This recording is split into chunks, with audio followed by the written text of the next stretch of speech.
la situation qui se passe en Afrique et la situation qui se passe partout en réalité où il y a des endroits où les peuples sont colonisés. Je sais qu'en Turquie, on est très sensible à la question de la colonisation, notamment du côté de la Palestine. Eh bien, si vous comprenez le colonialisme en Palestine, vous comprendrez le colonialisme en Afrique, au Sahel, puisque nous sommes colonisés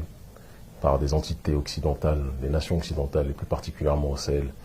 le gouvernement français, qui a toujours cru, depuis la période de la colonisation, qui n'a été jamais cessée, que ces régions du monde étaient des régions qui lui appartenaient. Et il y a une nouvelle génération à laquelle nous appartenons, et qui essaye de mener un travail depuis un certain nombre d'années, visant à rendre le plus intelligible possible les questions de nécessité de se décoloniser,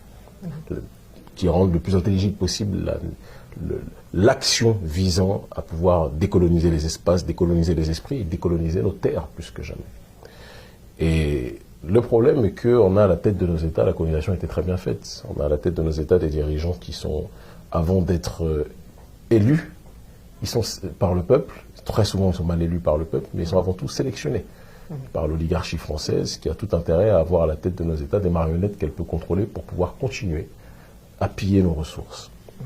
Et donc il y a ce que l'on appelle une sorte de dégagisme qui s'est opéré ces dernières années par la grâce de Dieu Tout-Puissant et en l'honneur de nos ancêtres méritants.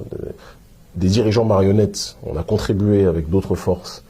à les bousculer, d'accord, et à faire en sorte qu'elles soient remplacées, ces entités-là, par des militaires patriotes qui sont le continuum justement de cette volonté d'indépendance. Voilà, de cette volonté d'indépendance et de cette révolution sociale qui commence dès la base, très clairement.